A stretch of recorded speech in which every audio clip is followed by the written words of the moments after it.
What is up, Formula One fans? My name is Chris. And my name is James. And we're the Formula One Bros. Just two twins with a love of F1 to share our thoughts on everything in the world of Formula One. And we are back for our second episode of Season 3. And we are really starting to jump off into the 2024 season. Last episode, we talked about how McLaren had really gotten us kicked off with the launch of their livery. And now we're starting to get a lot of pieces are starting to fall into place for the 2024 season and even the 2024 silly season, which we'll get into in a little bit. But jumping right into it, last we talked, there were two teams that had yet to announce the dates for their car launches, and now we have a full slate. We are waiting on Haas and the second Red Bull team, previously known as AlphaTauri. And Haas is kicking us off with launch season actually next, Thursday, the 2nd of... No, it'll be next Friday, the 2nd of February. Oh, yeah, 2nd of February, yep. February 2nd, Haas gets us kicked off, which is usually earlier than we start. Normally, it's like the second week of February, right around Valentine's Day. But I think they're, all these teams are launching. I mean, the latest we have a launch is February 15th with Red Bull. And I think the reason why they're all so early is just because, 2 weeks later, they're in Bahrain for testing. Yeah, and I think the Bahrain testing is, with the way the calendar is lined up, testing, I think, it just falls a little bit earlier in the year than it normally does, just the way the calendar lines up. The same thing with my school year starting earlier and everything. So, yeah, I think just the way the calendar worked out, testing is a little bit earlier. The first race is a little bit earlier. It's really, really exciting. We're coming up really fast on the car launches. Yep. And so that's Haas, and then the second Red Bull team, previously known as AlphaTauri, which we'll get into a whole conversation about them later, is launching on February 8th. So our full slot would be, we have February 2nd on Friday. That would be Haas. Then on the 5th of February, we get a double feature of Stake F1 team, previously known as Alfa Romeo Sauber. And then we have Williams. Then on the 7th, we have Alpine. On the 8th, we have the second Red Bull team. Then we go 12th, Aston Martin, 13th, Ferrari. 14th is another double feature of Mercedes and McLaren. And the 15th is Red Bull. They finish us off. And then we are in Bahrain testing a week or two later. Yeah, so it's a lot of really exciting. And kind of going off of the car launch, we saw Alpine has released some more images. They at least released one of the entire nose cone of their car, and literally the entire thing is pink camouflage. Interesting. I haven't seen that picture yet. I'm pulling it up. I think it... Oh, yeah, here it is. The entire nose is pink camouflage. So my thought... Either two things with the pink camo. I highly doubt that is their full livery that they're going to run for the entire season. I would agree with that. I think that is either their testing livery. I think that's either their testing livery, because we've seen so many teams in the past do camouflage. Alfa Romeo did it a bunch. Red Bull's done it. A whole bunch of other teams have done camouflage livery or special liveries. For testing liveries. Most of them are just like Alpine, and before Alpine became Alpine, it was Renault. They both ran just solid black liveries, which I thought looked pretty cool. But anyway, so it's either going to be a testing livery or it's one of those one-off liveries that they do for just the first two races. How last year they did it for Bahrain and Saudi Arabia. And Australia too. I think. And Australia. So the first couple races of the season they did that. But then went to their normal blue and pink for the rest of the season. So I highly doubt that is their full livery, for their normal livery for the entire season. I would be shocked because in my opinion, I don't think it looks good. 2 points on that. I think first is, ever since Renault rebranded to Alpine, they've done where the first 2 or 3 races they've had an all pink livery celebrating their title sponsor BWT. So I think there's no reason to stop doing that. I think that's what they're going to continue to do. The other thing is I think that is either a testing or a temporary livery, because we're in an age of Formula One where it's much more franchise model, and teams are really emphasizing. We talked a little bit about this with Williams, and the Darlton livery that they have. These teams are just trying, and also why McLaren didn't really change their livery a whole lot from the previous year, and these teams are just trying to create recognizable brands. And Alpine already is a recognizable brand in Europe with that electric blue. So I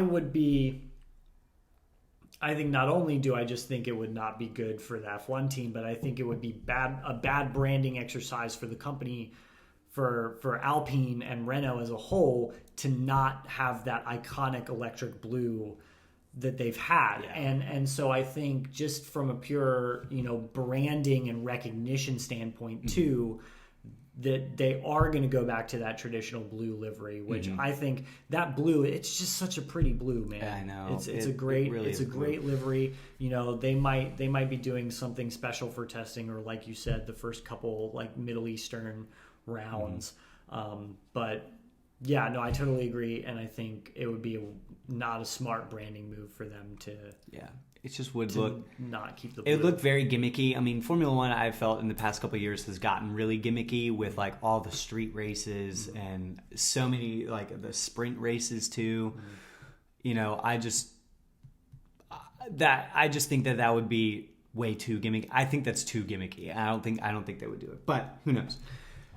So speaking of street races, we officially have the confirmation of Madrid being added to the grid in 2026.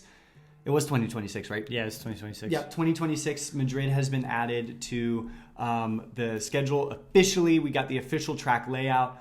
And I saw F1 posted a little clip of like what the track would look like on a simulator. It doesn't look as bad as I maybe thought it would. Yeah. It doesn't look as bad as I maybe thought it would. I'm still very, very skeptical. And it kind of feels a little bit like how Vietnam was.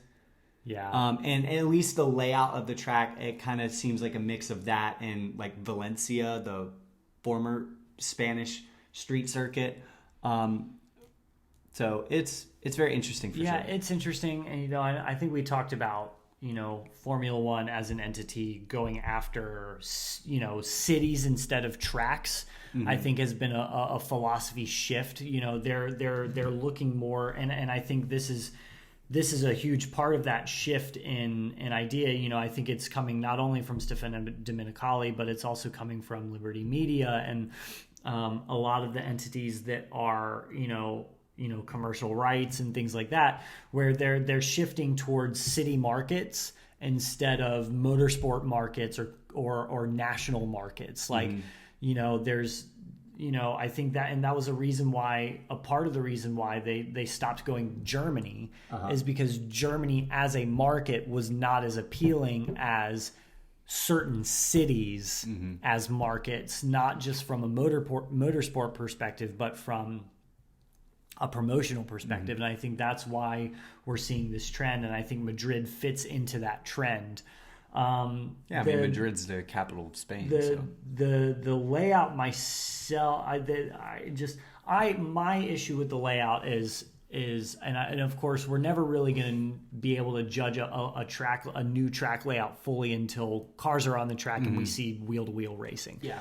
But my issue with it is it just from the initial just from the initial get-go, it looks like just one of these modern F1 tracks that we now see that are just like there's no heavy braking zone. It just doesn't look like it just looks like it's not going to be good racing. Yeah, it seems like the track layout is forced. They're trying to fit.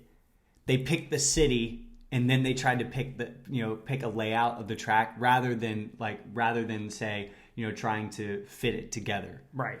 Like whenever, we see this in other sports, when NASCAR went to Chicago and whenever IndyCar goes to a city, it's all 100% on the streets of that city. There's no purpose built anything about it.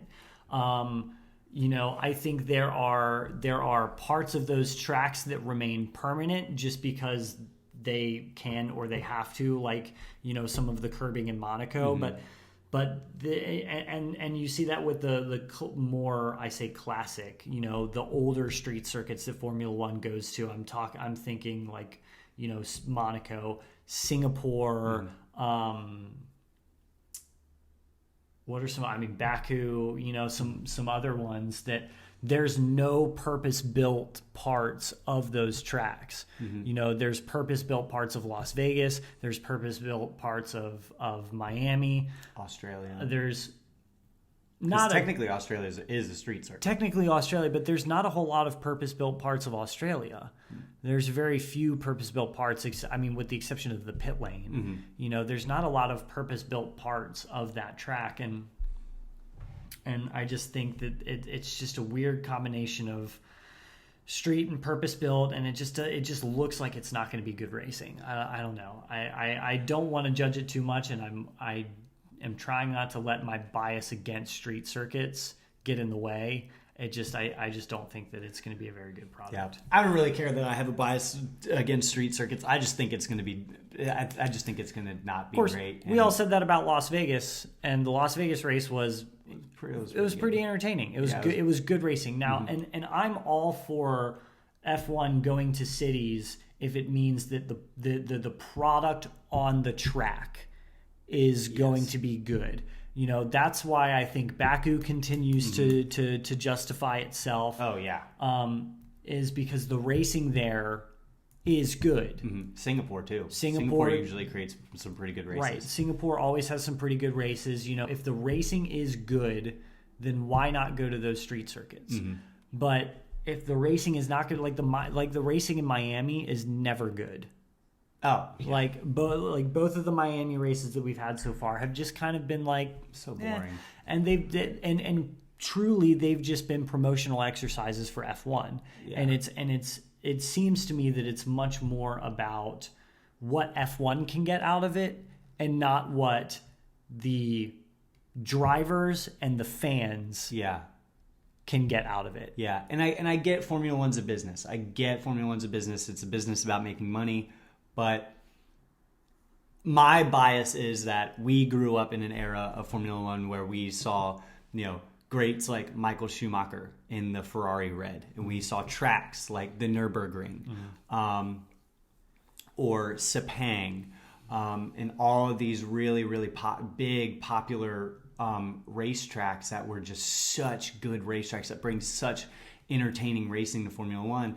And now just to see them kind of putting those to the wayside and going after trying to just make money as a business, it makes it feel, as a fan, it makes it feel they care more about making money for themselves rather than trying to produce an awesome product for the fans. Yeah, and part of me wonders if that's just a survival tactic that still kind of hangover from COVID. Probably. Because I think there were a lot of talks about all of this stuff before the pandemic, but nothing was really, there was no incentive to change the way that Formula One was doing anything.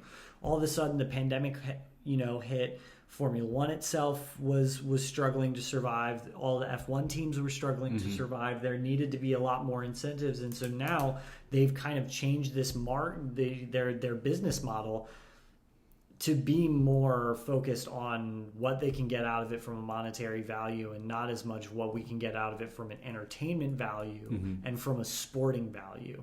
And I think, part of me wonders if that's a little bit of a hangover from COVID. But I'm just not the biggest fan of it. But it is what it is, and unfortunately, there's nothing that we can do about it. Yeah. Which is unfortunate. But so, not really a segue to this, but earlier in the week we did get the official name for Red Bull's second team. And it is Visa Cash App RB. That's what they've announced. They didn't officially say what the RB stands for, but most likely it's going to be like something along the lines of Racing Bulls.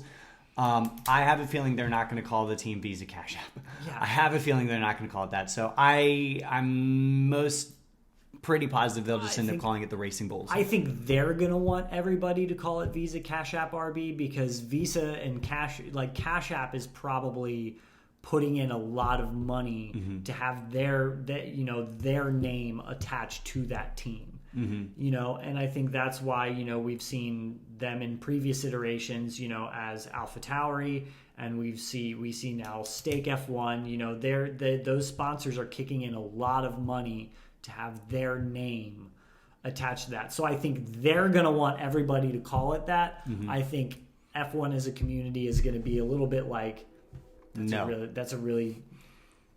not a great name. It's not a great team name. Let's call it something else. But also, I can just hear Crofty now, calling it Visa Cash App RB, on the screen. And it just doesn't sound like it floats off the tongue. Even when in the past when you've had teams that were like corporations like Benetton, which is a clothing brand, or even AlphaTauri, which is a clothing brand, or any other teams that are like Minardi. Williams. Yeah, it's not, even though they're corporations and the team name is named after a corporation, it's still just not. Those are some very iconic names, but Visa Cash App. Yeah, that's gonna RB, be that's not a name that you're gonna remember. Too many syllables for a team name. Yeah, and it's not anything that you're gonna remember. No, it's just it'll always be Toro Rosso. Yeah. In my eyes, it'll always be Toro Rosso, and I'm probably gonna keep just calling them Toro Rosso. But to me, it just kind of feels like they're just it's just one big branding exercise for this team.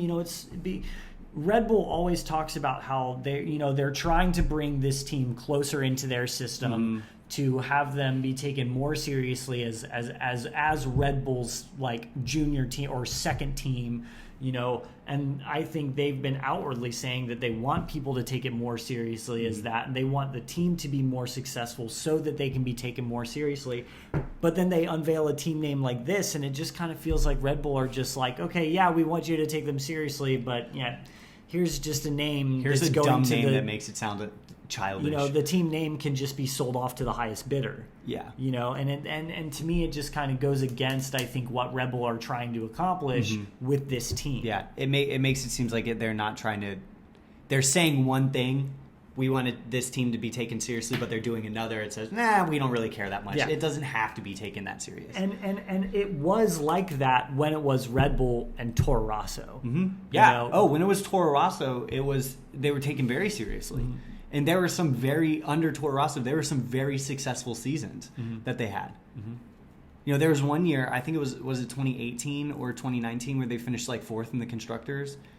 Yeah, or well, fifth. In 2019, Pierre Gasly in his debut finished, did he finish or qualified fourth for finished fourth in the Bahrain Grand Prix, and then ended up on the podium that same year. Yeah, and he Brazil. had other handfuls of top 5 finishes that year. Right. And I just think that if you want people to take them more seriously, this is I don't know. This is the not more seriously as a team, but as your team. This just Give doesn't them the seem resources to succeed, not and a silly name. They have the resources, but it just kind of seems like they're just pawning it off for a branding exercise at the moment. I don't know. I don't know. It's just a weird name, man. Yeah. I don't know. Although I will say they've officially hard launched their branding on social media, and I will say the color scheme is like a royal blue, electric blue, and white, which I think could be really, really cool. And it kind of reminds me of throwing back to the 2018, 2019, 2017 Toro Rosso livery with that electric blue and the silver. Blue and the silver. Oh, which is one of the best liveries, I think, in Formula One's history. Yeah, one of the best liveries. For me, it's up there with the Chrome McLarens or the Dayglow McLaren or the Marlboro Ferraris. Yeah. So or the Camel Williams with the blue and yellow. Yeah. I think now if they come out with an incredible looking livery that's not just a Red Bull clone. then I'll be all for it. And I'll Yeah. I think that of all the car launches, I think them and Stake are the two that I'm looking forward to the most, because you have this really lime green branding for Stake, and I'm interested to see how that's going to translate to. Fortunately, Stake won't be around too much longer because they'll turn into Audi. It will be Audi, which I think that car is going to look sweet. But anyway, I think that team, the branding on that team, I think will be pretty cool. I think the livery will look cool. I'm excited to see where that goes. I just can't get past the dumb team. The dumb team name. And this is I'm not afraid to say it. It's dumb. This it has nothing to do with Cash App. It has nothing to do with Visa. Great brands pumping in a lot of money to that team. They're great to be it's fine. Nothing against those brands. It's just, as a Formula One team name, just doesn't do it for me. It seems silly. It just kind of seems silly. It seems silly and very gimmicky. Again, going along with talking about things being gimmicky. Yeah. But anyway. Moving on, last major thing that we want to talk about, we cannot leave this episode without talking about that the 2025 silly season has already started, because, well, I guess it's the 2024 silly season, but its contracts for 2025 and beyond have already started, with the contract extensions being announced for Ferrari and McLaren. I want to talk about Ferrari first, because Charles Leclerc signs a contract extension with Ferrari with an undisclosed number of years, and the contract details have not been released. It's a very behind closed doors contract, but it is a contract extension, and all of their messaging around that contract extension has said, Charles is our driver for the future. He is our guy. Yeah. And Charles has even said, I dream of winning a championship with Ferrari. So it's very clear, even though there's not a set number of years, even though it's not, there probably is a set number of years. We just don't know. We don't know the set number of years. We don't know the contract details. Despite all of that being kept secret, it seems like very outwardly it's a very long-term contract, and they are going to, and honestly, it even seems like they're going to do everything that they can to give Charles a championship-winning car. And it almost seems like to me that there are some incentives on both sides for doing that, and on the other side of the coin, there may be some exit clauses. I don't want to start rumors. I don't know. We don't know anything about it, but the fact that this is being kept secret and their messaging of it just kind of tells me like maybe there are some exit clauses that if they don't achieve if Charles doesn't achieve what he needs to in the car, if they have a championship contending car, or if Ferrari cannot give him a championship contending car, maybe there are some exit clauses which where they feel like part it's the latter. ways. I feel like if anything, I think it would be the latter. I agree, but I don't want to speculate. At least to me, the most likely thing is that Charles would have, from his side, would have said like, hey, I want to drive a championship. I want to win a championship with Ferrari. I want a championship car. Yeah. If you cannot give that to me, I can break my contract and leave early. Right, and the reason why I think that's more plausible is just that his messaging around it of like, I want to win with Ferrari. It's a huge show of faith that he believes that team is 100% capable of winning the championship. Oh, yeah. And if he didn't believe that was the case, he probably wouldn't have signed a contract like that. Yeah. However, at the same time, he knows what he's worth, and he knows that if they can't do it, he can go basically wherever he wants. Oh yeah. So any team would love to have a driver like him. Right, and so it kind of seems like, yes, this is a show of faith, but it also seems like it brings a little bit more pressure with it. Like maybe this is something that like can be like Ferrari recognizes like, hey, we got our guy, but now the onus is on us to deliver him the products that he needs. Which Fred Vasseur said that pretty much like 95% of the 2024 car is going to be completely different. Right. Like it's going to be a completely brand new car. And that's why the other thing that I say that this contract is really important for the relationship, because it is a huge show of faith, because this is the first car that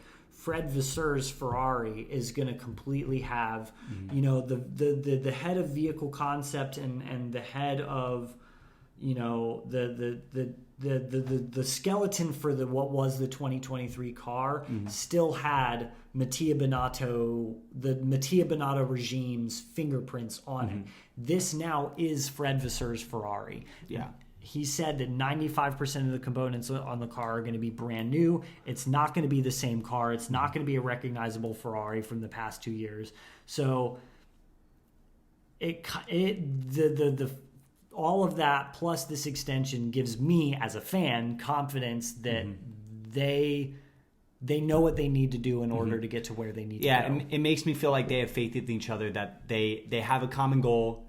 And it seems like Ferrari, because I feel like if Ferrari didn't show this, Charles would have dipped. But it feels to me that Ferrari has said, "Hey, Charles, like this is what's happening. This is our goal. This is our accomplishment." And it seems like they're really, really like, yes, this is going to be something completely different. Right. This is going to be new. It's going to be way better. All that kind of stuff. And I think, honestly, too, that started in 2023. With the development that they had at the end of the season, it ended up being the only car that beat Red Bull that year. Yeah. Not Mercedes, not McLaren, not Aston Martin, which we thought Aston Martin was going to do at the beginning of the season. Yeah. When they turned up to Bahrain, it was I was sitting in a position like it was not a matter of if, it was a matter of when for Aston Martin. Yeah. And it ended up that the only car that beat Red Bull that entire year was Ferrari. And it came towards the end of the season. And towards the end of the season, that car seemed way more competitive.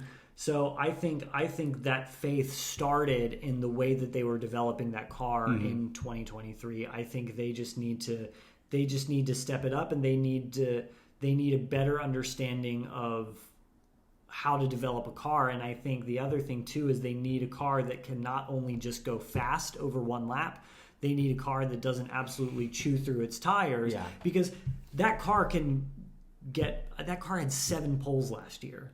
Oh, yeah. And it had 1 race win. 7 poles, only 1 race win. So, and that I think is a huge thing that's going to be so completely different about the car, and why Fred Vasseur wanted 95% of the car to be completely different is so that way not only can it go fast over 1 lap, but it can last a race. It can keep up with the other teams in a race. Yeah. And that's something that we've been seeing with Ferrari going all the way back to 2018. Yeah. At the beginning of the season, that Ferrari was unbeatable. Then throughout the season, as Mercedes started to develop the car, we saw the development, and especially it started in 2019 when Charles got all those poles but can only get 1 or 2, those 2 wins. It was really, really fast over 1 lap, but just couldn't last an entire race. And then, same thing in 2021. They were really competitive in qualifying, dog water in the race. Same thing in 2022. Competitive over 1 lap, dog water in the race. Same thing last year.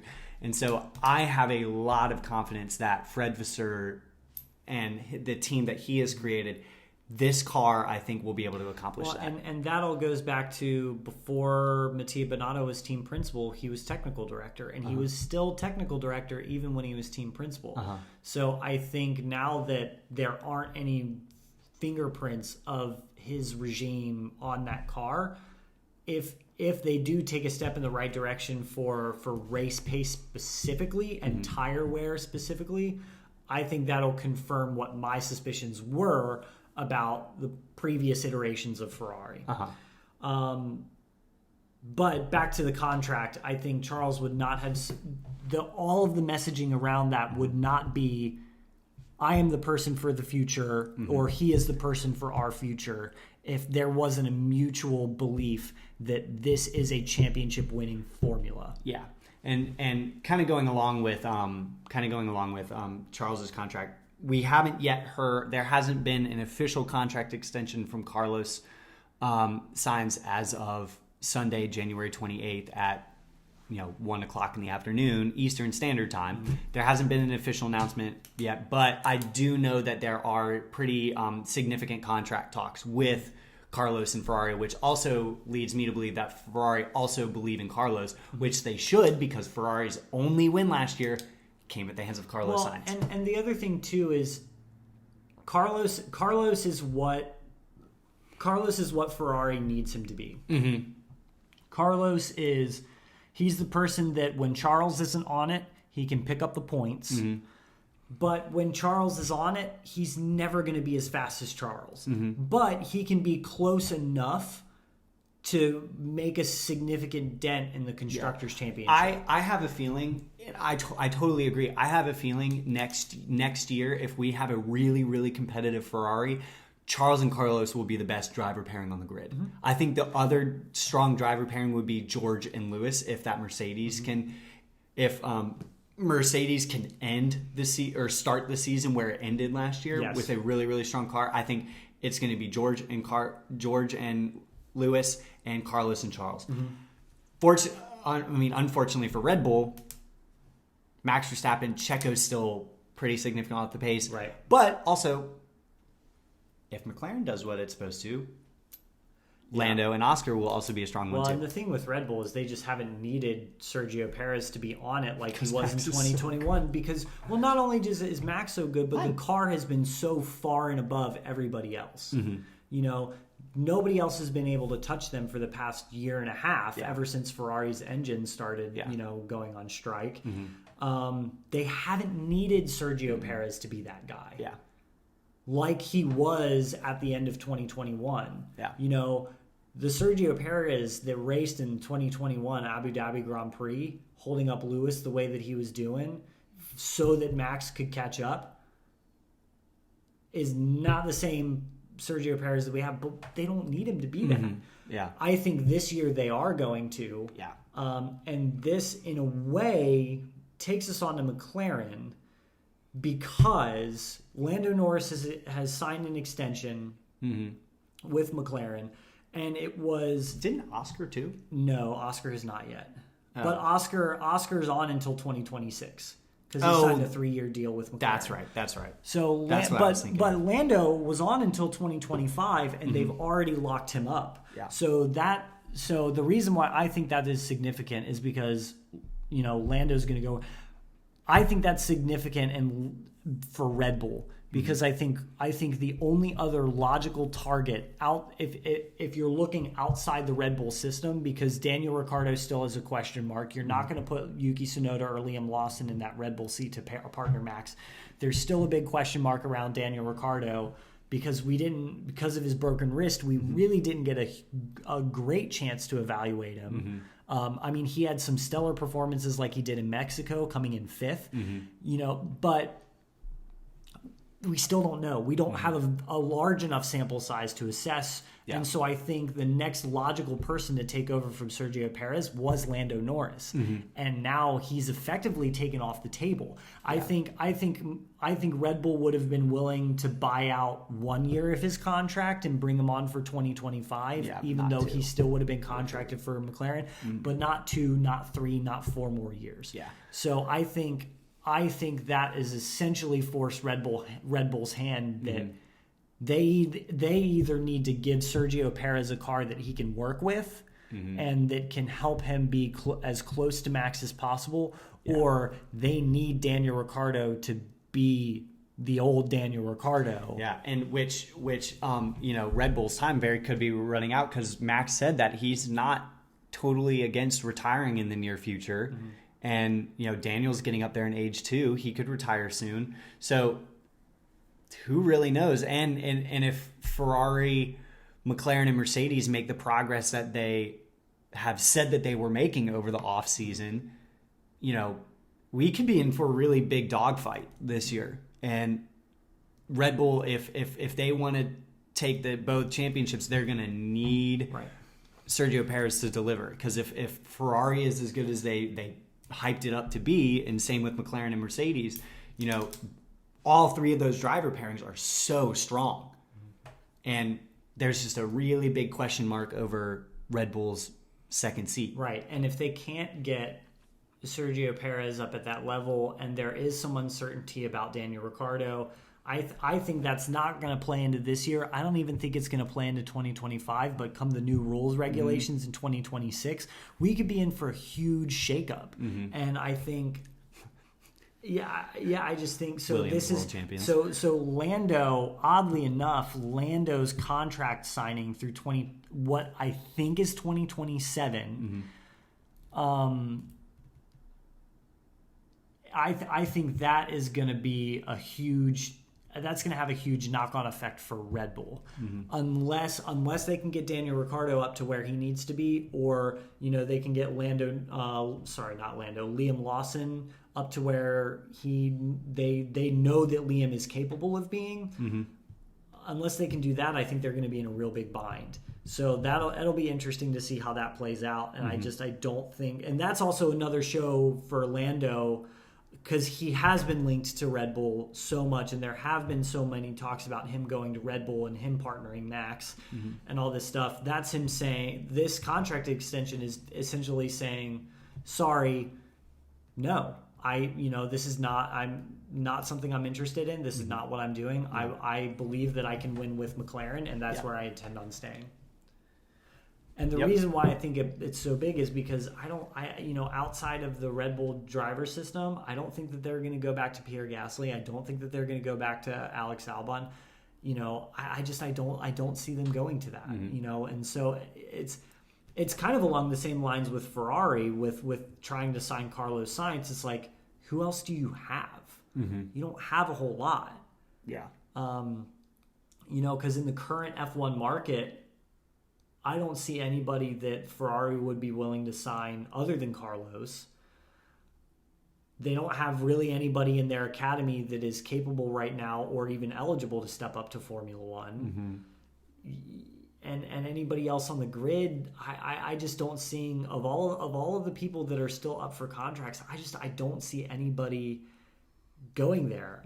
Maybe Alex Albon. I think Alex Albon is realistically the only person that I could see going there. Yeah.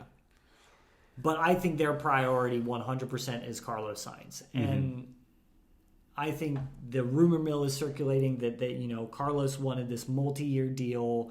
Ferrari was a little bit more hesitant, but I think the rumor mill suggests that they've landed on a mutually agreed upon 2-year extension, which we shall see. But which takes us up to the new rule cycle. So we'll see what happens. Yeah. Well, that is all for today.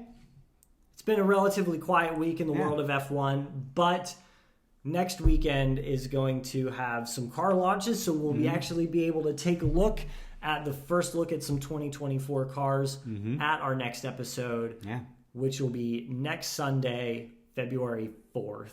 Yep. So until then, be sure to like and subscribe. Tell us what your thoughts are on the silly season that has already gotten started. What do you think of the Red Bull second team new name, the Visa Cash App Formula One? And tell us your thoughts on what you want to hear and what your thoughts on everything in the world of Formula One.